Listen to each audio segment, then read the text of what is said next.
నిన్న సండే ఎపిసోడ్లో భరణి గారిని ఇమ్మాన్యుల్ చావు దెబ్బ తీశాడని మీకు ఎంతమంది కనిపించిందో ఒకసారి లైక్ చేసి కామెంట్ చేయండి. అంతేకాదు అసలు ఈ వైల్డ్ కార్డ్స్ అంతా వచ్చేసేసి ఈ ఎవరైతే కంటెస్టెంట్స్ ఉన్నారో వీళ్ళందరినీ టాప్ 5లో నిలబెట్టే ధ్యేయంగా వచ్చినట్టుంది.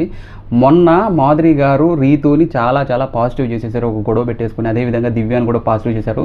ఇప్పుడు ఆయేషా గారు కంకణం కట్టుకున్నారేమో అసలు ఈవిడని రీతుని పాజిటివ్ చేయడానికి. అసలు ఆవిడ చెప్పే పాయింట్స్ గట్టిగా అరవడాలు చూస్తుంటే రీతు మీద పాజిటివిటీ వస్తుంది, రీతు మీద ఫుల్ పాజిటివిటీ వస్తుంది. వీళ్ళందరినీ టాప్ 5లో పెట్టిన వాళ్ళ ఉద్దేశంగా అనిపిస్తుంది.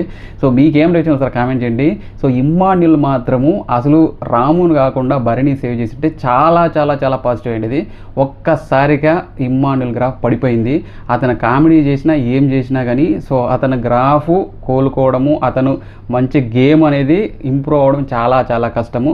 సో ఆ గేమ్ ఇంప్రూవ్ అవ్వాలంటే చాలా చాలా కష్టం అవుతుంది ఇమ్మాన్యుల్కి. ఇమ్మాన్యుల్ మాత్రం చావు దెబ్బ తీశాడు భరణి గారికి అని చెప్పుకోవాలి. ఎందుకంటే భరణి గారికి ఇమ్మాన్యుల్కి ఉన్న బాండింగ్ స్టార్టింగ్లో ఒక రేంజ్లో ఉంది. అలాంటిది ఒక్కసారిగా ఆయన వెన్నుపోటు పడడం, సో అందరూ కలిసి ఇతను ఈ స్థితికి తీసుకొచ్చాడు కదరా అనే ఫీల్ అయితే అందరికీ వచ్చింది. అసలు దివ్య గారు ఒకవైపు, తనూజ గారు ఒకవైపు, అసలు రీతు గారు ఒకవైపు, పైగా ఈ ఇమ్మాన్యుల్ ఒక్కసారిగా ఈ విధంగా వెన్నుపోటు పడడంతో అసలు భరణి గారికి పాపం అసలు అసలు ఏ కోలుకోని స్థితిలో అసలు ఎలిమినేట్ అయిపోయాడు అసలు.